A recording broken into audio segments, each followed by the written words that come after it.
नमस्कार, मैं आचार्य सरिता मिश्रा आपके अपने ज्योतिष और आध्यात्म के चैनल वैदिक ज्योतिष शिक्षण संस्थान में आप सभी दर्शकों का हार्दिक अभिनंदन करती हूँ। सबसे पहले आप सभी को मेरी तरफ से उत्पन्ना एकादशी की हार्दिक शुभकामना। भगवान श्री हरि विष्णु और माँ लक्ष्मी का आशीर्वाद हम सभी के ऊपर सदा सर्वदा बना रहे। ऐसी मंगल प्रार्थना के साथ चलिए आज के कार्यक्रम की शुरुआत करें। आज मैं आप सभी को इस बार उत्पन्ना एकादशी का व्रत इस बार कब रहने वाला है, इसका शुभ मुहूर्त और टाइमिंग क्या है, इसकी पूजा विधि क्या है, इसकी पौराणिक कथा क्या है, इस दिन कौन से खास उपाय करने से हमें भगवान श्री हरि विष्णु और माँ लक्ष्मी का आशीर्वाद प्राप्त होगा, और साथ के साथ इसकी पौराणिक कथा क्या है, इन सभी के बारे में मैं एक एक करके विस्तार से बताऊंगी। तो कार्यक्रम आप सभी के लिए बहुत ही खास है, तो मेरे इस वीडियो को लास्ट तक देखें।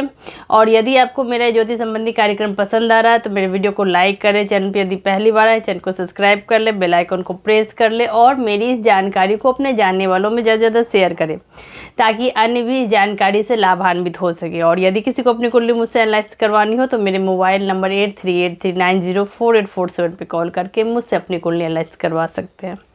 मैंने ज्योतिष के क्षेत्र में वैदिक ज्योतिष, पामिस्ट्री, न्यूमरोलॉजी, टैरो, वास्तु, physics, gemology, advance predictive astrology, remedial course, वास्तुशास्त्र, इन सभी विषयों का मैंने अध्ययन कर रखा है और लगभग 10-12 साल से मैं लोगों को इस क्षेत्र में सेवा दे रही हूँ।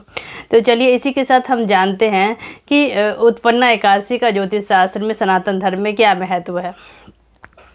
सनातन धर्म में किए जाने वाले व्रतों में सर्वाधिक महत्वपूर्ण व्रत एकादशी का व्रत माना जाता है। एकादशी का व्रत नियमित रखने से मन की चंचलता समाप्त हो जाती है, धन और आरोग्य की प्राप्ति होती है। अन्य व्रतों के समान ही उत्पन्ना एकादशी व्रत का भी विशेष महत्व है। उत्पन्ना एकादशी का व्रत आरोग्य, संतान प्राप्ति तथा मोक्ष की कामना से किया जाता है। किसी भी तरह की मानसिक समस्या हो तो इस व्रत के प्रभाव से वह दूर हो जाता है। यह व्रत मार्गशीर्ष मास के कृष्ण पक्ष को रखा जाता है। ऐसी मान्यता है कि उत्पन्ना एकादशी का व्रत का फल तीर्थ स्थानों में दान, स्नान दान से मिलने वाले पुण्य से भी अधिक होता है। इस दिन भगवान श्री हरि विष्णु की पूजा का विधान है। तो चलिए जान लेते हैं कि उत्पन्ना एकादशी व्रत की तिथि और शुभ मुहूर्त क्या रहने वाला है। आइए जान। उत्पन्ना एकादशी इस बार 20 नवंबर को होने जा रहा है। उत्पन्ना एकादशी प्रतिवर्ष मार्गशीर्ष माह के कृष्ण पक्ष में आता है। इस एकादशी को भगवान श्री हरि विष्णु का दिन कहा जाता है। इस बार उत्पन्ना एकादशी रविवार के दिन पड़ेगा।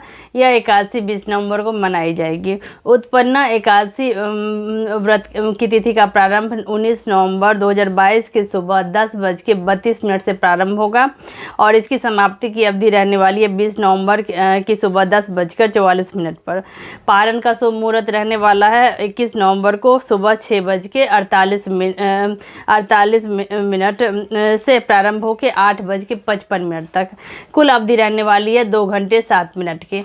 अब आइए हम जान लेते हैं कि उत्पन्ना एकादशी का ज्योतिष शास्त्र में सनातन धर्म में क्या महत्व है। इस दिन व्रत करने से भगवान विष्णु की असीम कृपा प्राप्त होती है। इस व्रत के दौरान किए गए दान का फल जन्मों तक मिलता है। साथ ही उत्पन्ना एकादशी व्रत को करने से जीवन में हमेशा सुख और शांति बनी रहती है। इस दिन भगवान विष्णु की शक्तियों में से एक देवी एकादशी ने उत्पन्न होकर राक्षस मूर का वध किया था। इसीलिए इस एकादशी को उत्पन्ना एकादशी के नाम से जाना जाता है। यह आरोग्यता, संतान प्राप्ति और मोक्ष के लिए भी जाना जाने वाला व्रत है। इस दिन पूजन के बाद भगवान श्री हरि विष्णु का भजन किए जाने से अत्यधिक शुभ लाभ की प्राप्ति होती है। अब जान लेते हैं कि उत्पन्ना एकादशी व्रत का कौन से नियम रहने वाले। आइए इसको समझते हैं। यह व्रत 2 प्रकार से रखा जाता है, एक निर्जला और दूसरा फलाहारी। निर्जला व्रत स्वस्थ व्यक्ति ही रख सकते हैं, जबकि अन्य लोगों को फलाहारी व्रत रखना चाहिए। व्रत का आरंभ दशमी तिथि की रात्रि से ही हो जाता है। रात को भोजन ना करें और ब्रह्मचर्य का पालन करें। एकादशी के दिन सुबह उठकर सबसे पहले व्रत का संकल्प लेना चाहिए। सुबह सभी कार्य को करने के बाद स्नान आदि करें, भगवान का पूजन करें तथा व्रत की कथा अवश्य सुने। इस दिन इस व्रत में भगवान विष्णु को सिर्फ फलों का ही भोग लगाएं। रात में भजन कीर्तन करें। जाने अनजाने कोई गलती हो गई हो तो उसके लिए भगवान श्री हरि विष्णु से क्षमा याचना करें। द्वादशी तिथि की सुबह ब्राह्मण या किसी गरीब को भोजन कराकर उचित दान दक्षिणा देकर यथाशक्ति फिर अपने व्रत का पालन करना। अब हम जानेंगे कि उत्पन्ना एकादशी के दिन ऐसे कौन से खास उपाय करने से भगवान श्री हरि विष्णु का आशीर्वाद हमारे जीवन में सदा सर्वदा बना रहेगा। आइए इसको एक एक करके समझते हैं। अगर आप किसी भी कारण किसी भी तरह की स्वास्थ्य संबंधी समस्या से बचे रहना चाहते हैं तो इस दिन तुलसी की जड़ में थोड़ी सी मिट्टी लेकर उसे पानी में डालकर स्नान करना चाहिए। फिर साफ पानी से स्नान करके साफ सुथरा कपड़ा पहन लें।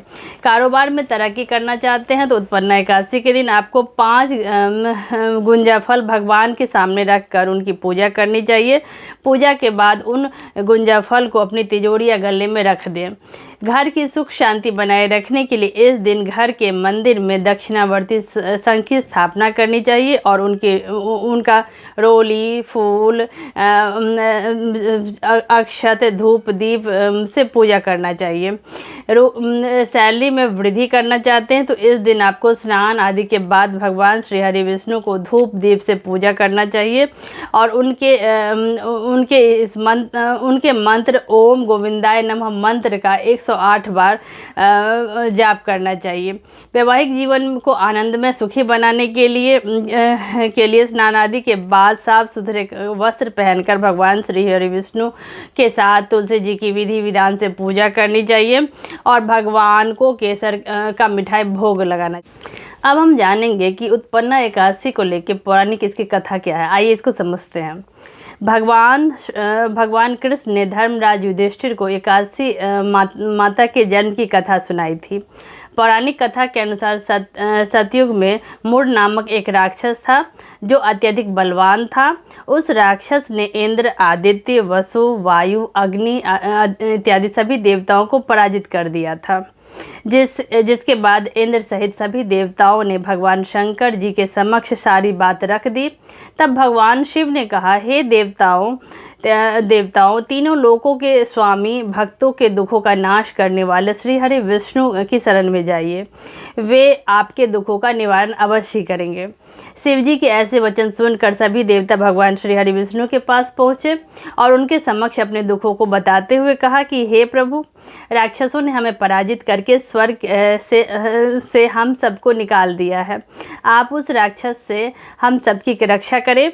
भगवान इंद्र की बात सुनकर भगवान विष्णु ने देवताओं को चंद्रावती नगरी जाने को कहा। उस समय राक्षस मूढ़ सहित युद्ध भूमि में दहा रहा था। तब स्वयं भगवान श्री हरि विष्णु आए और राक्षस मूढ़ से युद्ध किया। उनका यह युद्ध 10,000 साल तक चलता रहा, लेकिन मूढ़ नहीं हारा। थककर भगवान श्री हरि विष्णु बद्रिकाश्रम चले गए। वहाँ हेमवती नामक सुंदर गुफा थी। इसमें कुछ दिन आराम करने के लिए भगवान विष्णु उसके अंदर चले गए। यह गुफा 12 योजन लंबी थी और उसका एक ही दरवाज़ा था। भगवान विष्णु वहाँ आराम करते करते सो गए। मूढ़ भी भगवान विष्णु के पीछे पीछे आ गया और भगवान को सोया देखकर मारने की सोचने लगा। तभी भगवान के शरीर से उज्ज्वल कांतिमय रूप वाली देवी प्रकट हुई। देवी ने राक्षस मूढ़ को ललकारा, युद्ध किया और उसे तत्काल ही मौत के घाट उतार दिया।